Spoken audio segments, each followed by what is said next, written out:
First off, for this little comparison, let's take a look at Flash CS4, and this is the first version that had any sort of bones or inverse kinematics. And I'm going to show you all, well, kind of how it works and, well, to be honest, one of the problems with it. And I've already got things set up, so you can see the bone structure right here. The body's connected to the arm and then the hand, and this is my initial pose on frame 1 here. And then if I were to move this, you can see it's going to create a keyframe for me there, and then just scrubbing between the two just interpolates the two poses. Let's go ahead and put in one more keyframe out this way. And here's the problem. Let's say at this pose right here, I want to scale the hand up a little bit. Okay, maybe it's visually going to be coming forward somewhat in space. So I'll go over here to the free transform tool, and let's make this a bit bigger. I'll kind of exaggerate this. I mean, just scaled up, way too much, because you can see now that that scale has occurred on all three these keyframes here. So that's that's a big problem in my opinion, because why? Why would it be doing it on all three there? Same thing's going to occur for a skew. So let's say I just skewed it up slightly like that. Okay, the hand is going to stay skewed on all of those. Okay, so it's kind of the anti-animation tool there, because it's there's no change over time. One other problem is that you're probably going to want to swap out symbols, because right now we have a pretty stiff arm pose, which could occur, let's say, in a walk cycle at one frame, but then a little bit later you might want to bend it a little bit as the arm comes forward or backward, and you can't do that. You can't swap out symbols midway. And just to give you an example, I'll go over here to symbol, swap symbol, and we'll just take the hand because that's the only other one I have another symbol for. Click on OK. Alright, well, it worked for that one frame, but again, it stays throughout there. So again, this is a big problem for someone that's a character animator. It's just not going to fly, at least with this setup. And of course, you could animate in Flash without creating a hierarchy like this. But I think that's why else put in some sort of inverse kinematics if you're not going to have it set up for character animation. And I've read on many forums and things like that. Well, you could use ActionScript to do it. Some of the things that I've just showed you that don't work. But let's face it. I mean, if you're doing animation, you need to be able to see it in real time on the timeline instead of having to go and create another layer up here and put in actions or ActionScript or code to animate with. So kind of a disappointment. Maybe Flash will correct things one day, but let's go and take a look at a program that's got it working right now. That is Toon Animate, and you can see that I've got pretty much the same thing here, hands, arm, and body. And let's go ahead and rig them up. So what I'll do is take the arm and drag this kind of on top of the body there. I don't want to say underneath, because visually you might be thinking that the arm is then going to appear underneath the body layer, because that's how the layer arrangement is. But that's actually something that you can control separately with the Z depth, which is again great that you can even control that. That's actually incredible. If you're coming from a Flash background, you kind of always think, well, okay, if your body is above, body layer is above the arm, the hands, then on stage here it's going to be that your body is going to be visually on top of that, which would of course look kind of crazy, because the body would be in front of it. So all I did there was just by dragging those layers around. Now I've rigged them up, and a good indication that that's going on is that there's this little triangle here, so I can kind of fold up the entire body like so, or just fold up the arm.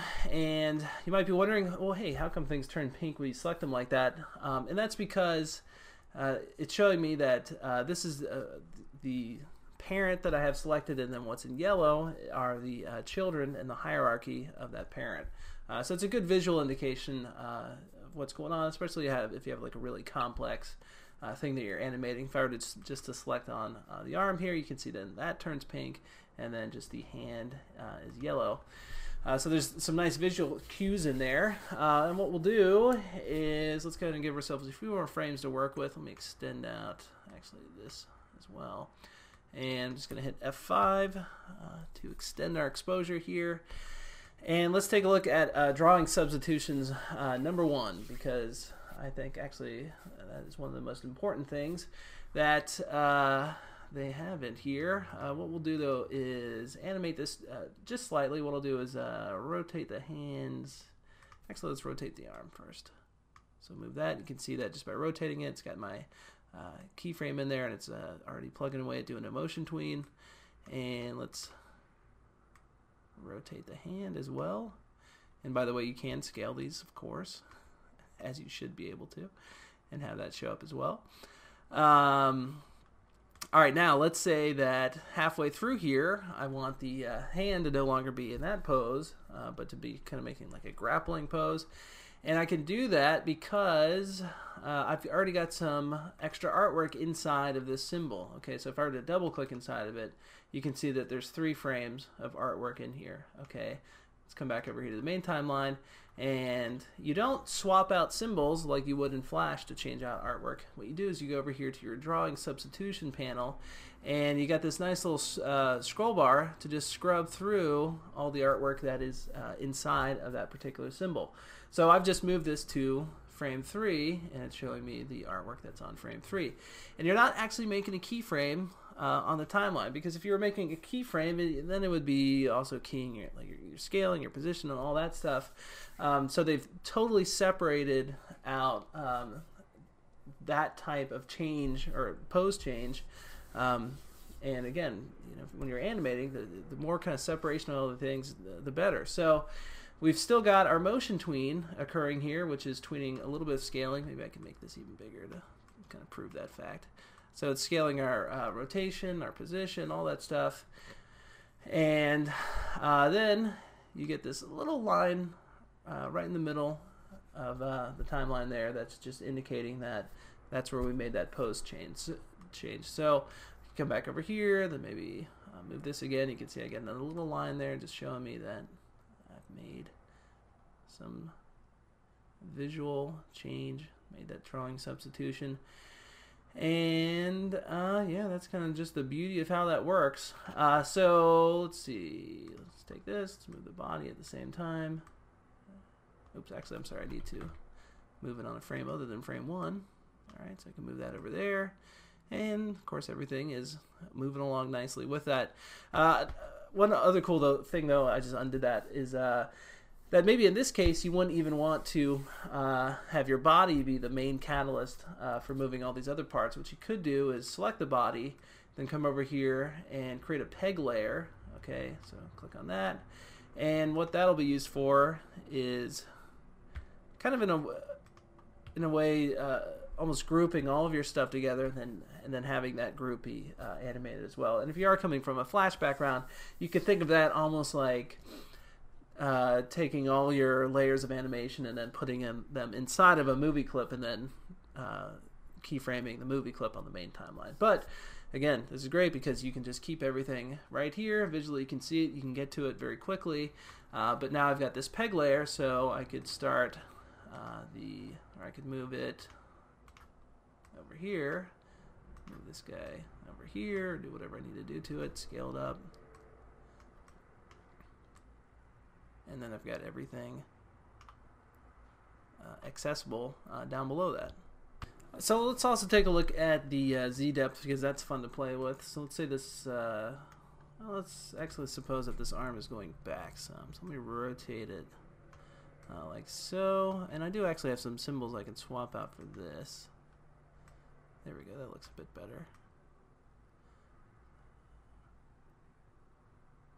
And the only thing we'd have to do there is just adjust this arm at the point that it, or the hand where it changes. Okay, so let's extend this out just a little bit further. Oops. There we go. So let's suppose right here, and then the frame after that, we want this arm to visually be behind the body. So what we could do is